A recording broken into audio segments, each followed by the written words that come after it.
635 light years away from Earth, there's a world covered in liquid ocean. A world where you wouldn't die a horrible death. Probably.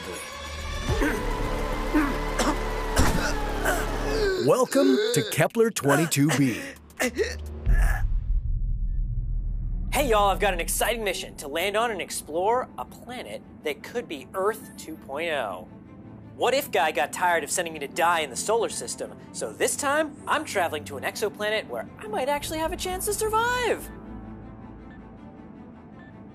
Exoplanets are like planets in our solar system, except they orbit different stars. They're cool, but there's just one problem. Exoplanets are really far away. So your solar system is this tiny little neighborhood with planets and moons orbiting around a sun in its center. And potentially, light years away, there are billions of other tiny little neighborhoods left to be explored. Now, you might have heard of the exoplanet that I'm going to. It's called Kepler 22b. It's not that far. Okay, only 635 light years. I'll be there in no time. Even with advanced propulsion technology, a spacecraft traveling at 20% of the speed of light would require 3,175 Earth years to reach Kepler 22b. Buzzkill. Well, luckily, I'm at a spaceport, and they have this, warp drive technology. So I'll be there in a jiff. The warp drive technology allows a spaceship to travel faster than light by bending space-time. The warp drive creates a bubble around the ship, moving it through space safely, 99.7% of the time. Yeah, Rico, technobabble, blah, blah, blah. Never tell me the odds, kid. Let's do this.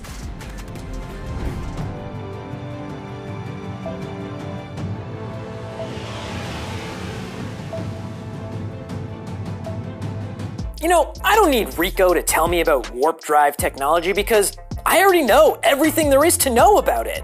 And no, I didn't read the papers on it. My time's too precious. I got an excellent summary from our friends and sponsor of this adventure, SciSummary. How do you think I know so much about space travel? I keep up with all the scientific discoveries from Earth. And let me tell you, Earth scientists love to publish long scientific papers on everything. But that's not a problem for me. SciSummary is the perfect tool to turn those hundreds of pages of research into a great and concise summary. It's even better than Rico! SciSummary uses AI to distill information out of research papers and get citations back to the paper. All you have to do is go to scisummary.com/whatif. Upload a scientific article you're dying to read but maybe don't have the time to, and then SciSummary does the rest. It's so easy and accessible. Sign up now and get your first 7 days on the platform for free. And use promo code WHATIF to get 25% off your first month or annual plan. Go to scisummary.com/whatif and become the smartest person on this spaceship. Including me?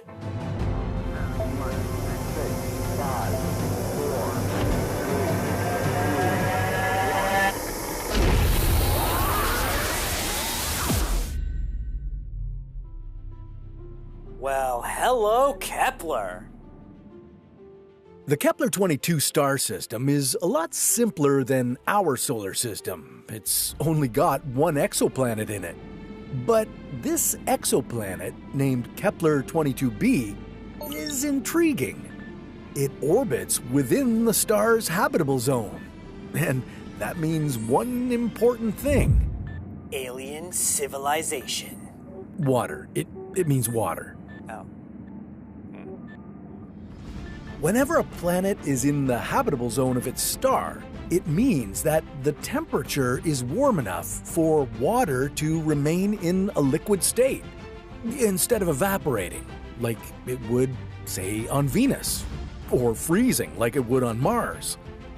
And the Kepler 22 star is almost exactly like our Sun. It's a slightly smaller G-type star, which means it has a surface temperature of around 5,500 Kelvin. That's 5,200 degrees Celsius. Not too bad for a distant star system, except one thing. This exoplanet, Kepler 22b, is a lot bigger than Earth. Don't see how that's a problem. It's just more surface to love. I mean, sure, it might have stronger gravity or, like, earthquakes. Kepler quakes? But, like, Earth has earthquakes too, and it's doing just fine. The larger size of the exoplanet might indicate the presence of a thick atmosphere, leading to high surface pressure. This could result in water existing in a supercritical state, neither a true liquid nor gas, making it less suitable for life as we know it. It's true, scientists think Kepler 22b might be covered with a liquid ocean, but they can't be sure what that ocean is like. Your mission is to land down there and test the water and the atmosphere. Yeah, this is gonna land. So here goes the landing sequence.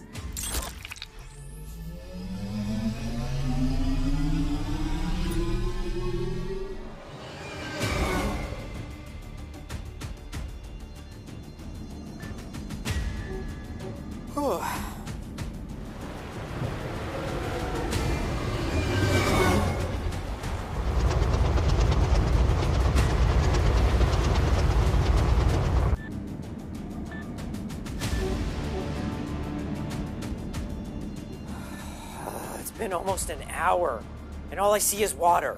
Water! Everywhere water! I think I can land here. Seriously, Kepler, you are one disappointing exoplanet.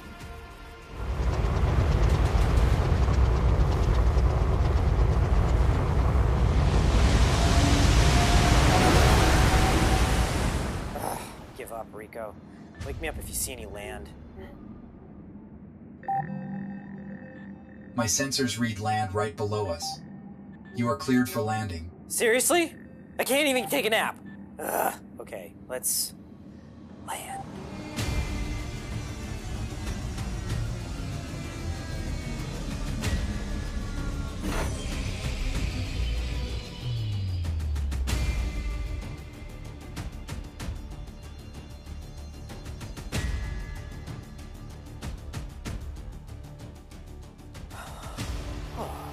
Whoa, this atmosphere is thick! Rico, give me some stats on this planet. Kepler 22b is a super-Earth, 2.1 times larger and 9.1 times more massive than Earth. It has an orbital period of 289.9 Earth days. It also has water. Oh, does it? Does it have water? Oh God, thank you so much, Rico. You know, the atmosphere actually kind of looks breathable too. You know, this started out super annoying, but this is actually kind of cool. Analyzing Kepler 22b atmosphere. You do that. I'm gonna go see what's out there.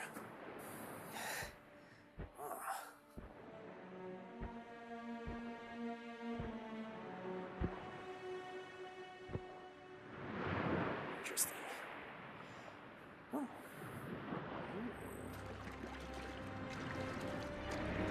That feels nice. I can go skinny dipping in here. That would violate YouTube's terms of service. Not if it's a music video, technically. Ooh, Rico, what's the temperature out here? I'm starting to feel like some warm bread in a toaster. Toasty. The equilibrium temperature on Kepler 22b is estimated to be 22 degrees Celsius. However, my sensors pick up a much higher surface temperature.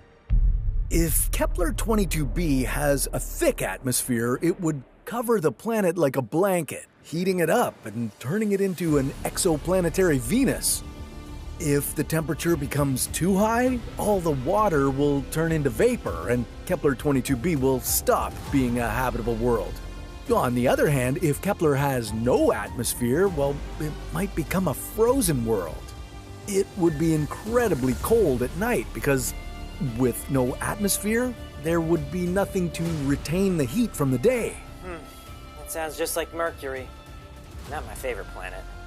My favorite planet is Uranus.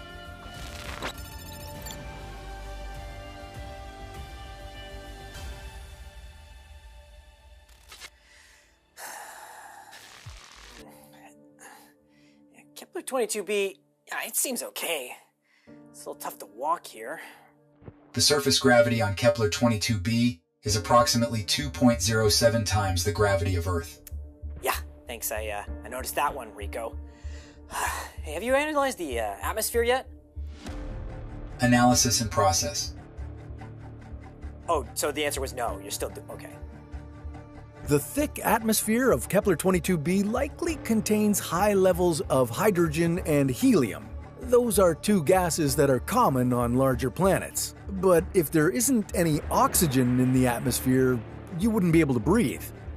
What you should also worry about is the water. It could be acidic or contaminated with toxic elements like heavy metals.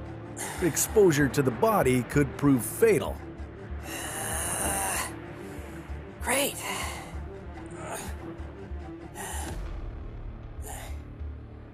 So, there's water on Kepler 22b, not that I can drink it, and the atmosphere's in place, and the temperature's all right.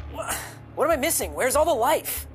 If life exists on Kepler, it might be microbial.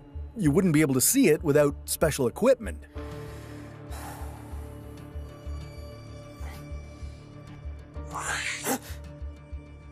Did you hear that?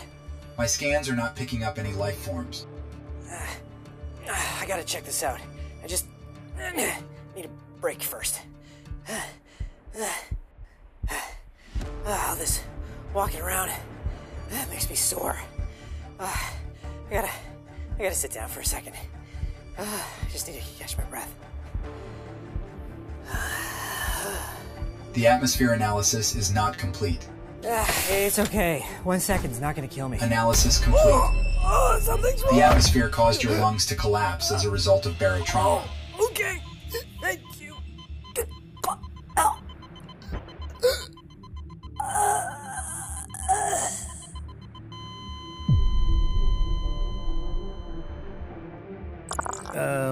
It looks like the sudden increase in pressure forced the air in Chase's lungs to compress and rupture. One internal organ failure after another, and just like that, he's gone. But don't worry, he'll show up for his next adventure. Well, that's a story for another What If.